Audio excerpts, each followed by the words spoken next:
দীৰ্ঘদিন ধৰি হাউলিবাসীৰ ৰাইজৰ অভিযোগ আছিল যে চহৰৰ গেলাপচা সামগ্ৰীৰ বাবে কোনো ধৰণৰ ডাম্পিং গ্ৰাউণ্ড নাই। শেহতীয়াভাৱে পৌৰসভাৰ ফালৰ পৰা চহৰৰ উপকণ্ঠ অঞ্চলত এটুকুৰা ঠাই বাছনি কৰি ডাম্পিং গ্ৰাউণ্ডৰ বাবে উপযুক্ত বুলি ভাবি ঠাইটুকুৰা অধিগ্ৰহণৰ বাবে সাজু হওঁতেই প্ৰতিবাদত বহিল অঞ্চলবাসী, কিয়নো এই অঞ্চলটোৰ গাতে লাগি আছে কেইবাটাও মন্দিৰ লগতে মছজিদ। গাতে লাগি থকা পথটোৰে অহা যোৱা কৰে এই অঞ্চলৰ শতাধিক ছাত্ৰ ছাত্ৰী তথা ৰাইজে। সেয়েহে পৰিৱেশ দূষিত হোৱাৰ আকাংক্ষা কৰি অঞ্চলবাসীৰ ৰাইজ ওলাই আহিছে। পৌৰসভা হাই হাই ধ্বনিৰে উত্তাল কৰে প্ৰতিবাদস্থলী। সোনকালে এই সিদ্ধান্ত সলনি কৰিব লাগে, নহলে ইয়াতকৈ জংগী আন্দোলন কৰিম বুলি সকিয়নি প্ৰতিবাদকাৰীৰ। হাউলিৰ পৰা পুৰণ দেউৰীৰ ৰিপৰ্ট, অৰুণোদয় আছাম।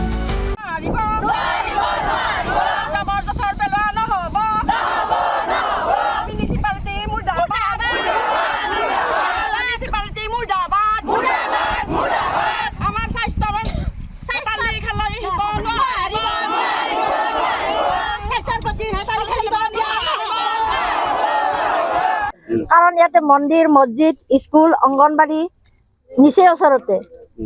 এইখিনি কৰা মানে আমাৰ ক্ষতি নহয় জানো? 30খন বিচনা মানে CSC মেডিকেলখন আছে, তাতো আমাৰ মানুহ আহে। আৰু যি ৰাস্তাত পাতিছে সেই ৰাস্তাই দি স্কুলৰ ল'ৰা ছোৱালীবিলাকে অহা যোৱা কৰে। যদি লেতেৰা বস্তুবিলাক পলাই স্কুলৰ ল'ৰা ছোৱালীবিলাক কোনফালে দি আহিব? খেল ধেমালি ক'ত কৰিব? সেইখিনিতো আমাৰ আছে। আৰু সেই খেল ধেমালিতো কৰে, এইখানেতো কৰে। তাৰপিছত মানে মছজিদ আছে, মছজিদ কৰোঁতে এই লেতেৰা বস্তুবিলাকৰ গন্ধ লৈ সিহঁতে নামাজ কৰিব নোৱাৰে। আমাৰ ইয়াতে মন্দিৰ আছে, মন্দিৰ দুটাত নাম কীৰ্তন কৰিব নোৱাৰে। এই গন্ধ লেতেৰা বস্তুৰ গন্ধ লৈ সিহঁতে নাম কীৰ্তন কৰিব নোৱাৰে। সেইকাৰণে আমি ইয়াতে এইখিনি জাবৰ জোঁথৰ পেলোৱা দিয়া নহ'ব। আমাৰ এইখিনি মানে আমি এই কাৰ্যসূচী মানে এনেকৈ কৰি থাকিম, পেলাব দিয়া নহ'ব। আৰু ডাঙৰ কোনোমতে পেলাব দিয়া নহ'ব। বেলেগ ব্যৱস্থা কৰক। গাঁও সমাজৰ মাজত এখন এই লেতেৰা বস্তুবিলাক পেলোৱাৰ আগতে চিন্তা কৰিব লাগিছিল। ইয়াতেতো আমি বাস কৰি আছো। ক'বলৈ গ'লে অতি দুৰ্ভাগ্যজনক কথা। আজি ইয়াতে ইটাৰ বিটা, মৈৰামাৰা আৰু এই অঞ্চলত প্ৰায় আমি চাই আছোঁ যে ইয়াতে আমাৰ মই ভাবোঁ অবৈধভাৱে ডাম্পিং গ্ৰাউণ্ড কৰা হৈ আছে। ইয়াতে ডাম্পিং গ্ৰাউণ্ড কৰাৰ অসুবিধা কি আহিব পাৰে আপোনালোকে জানে। ইয়াতে আমাৰ ওচৰতে মন্দিৰ আছে, মছজিদ আছে, তাৰপিছত ইয়াতে বিভিন্ন ধৰণৰ শিক্ষা অনুষ্ঠান আছে, আমাৰ অংগনবাদী কেন্দ্ৰসমূহ আছে। আৰু ইয়াতে সকলো সময়তে একদম অৰাহে সকলো সময়তে ল'ৰা ছোৱালীবিলাকে স্কুলত যায় এই ৰাস্তা দিয়ে। আৰু ইয়াতে যদি এনেকুৱা লেতেৰা আৰু খেলপথাৰতো ইয়াতে আছে, ইয়াত এনেকুৱা লেতেৰা বস্তু আনি এই অঞ্চলত বা ইয়াতে যদি এইবিলাক ডাম্পিং গ্ৰাউণ্ডৰ ব্যৱস্থা কৰে চৰকাৰে, তেনেহ'লে আমি অতিকৈ দুৰ্ভাগ্যভাৱে আমি আজি ক'বলৈ ওলাইছোঁ, ইয়াৰে মানুহ ইয়াতে থাকিব নোৱাৰিব। একদম সম্পূৰ্ণভাৱে ইয়াত থাকিব নোৱাৰিব। ইয়াৰ পৰিৱেশ নষ্ট হ'ব, স্বাস্থ্যজনিতভাৱে আমাৰ ল'ৰা ছোৱালীবিলাক অতি শীঘ্ৰেই আমি গম পাই আছোঁ যে ল'ৰা ছোৱালীবিলাকে এনেকুৱা যদি হৈ যায়, তেওঁলোকে শাৰীৰিকভাৱে অসুস্থতাত ভুগিব লগা হ'ব।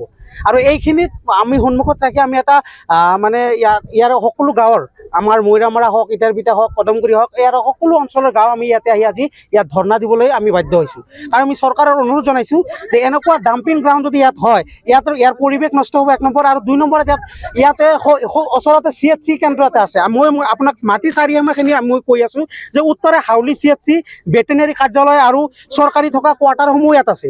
2 নম্বৰত ৰাইজৰ মেডিপাট্টা মাটি আছে। ইয়াতে বিভিন্ন ধৰণৰ ঘৰ বাৰীবিলাকো বনাই থৈছে। ইহঁতৰ দিনে ৰাতি এনেকুৱা যদি পৰিৱেশ তেওঁলোকে দিনে ৰাতি সহিব লগা হয়, কেনেকুৱা অসহ্যৰ হ'ব আপোনালোকে নিজে চিন্তা কৰক। আপোনালোকে ভালকৈ বুজি পায় যে ইয়াতে এনেকুৱা লেতেৰা বস্তু আনি যদি ইয়াতে পুতি থোৱা হয় বা ইয়াতে যদি ৰখা হয়, ইয়াৰে অঞ্চলৰ ঘৰ বাৰীবিলাকত কেনেকুৱা পৰিৱেশ এটা হ'ব। আৰু 2 নম্বৰ যিবিলাক PWD ৰাস্তা গৈছে, ইয়াৰে ঘৰে মাটিত থকা সকলো ব্যক্তিগত খণ্ডৰ অনুষ্ঠানসমূহ ইয়াতে একদম গাতে লাগি থকা। ওচৰতে মন্দিৰ ইয়াতে আছে, আমাৰ এই পশ্চিম চাইডত মন্দিৰ আছে, আমাৰ আৰু পূব চাইডত আছে মছজিদ, আৰু পাছফালে আছে অংগনবাদী।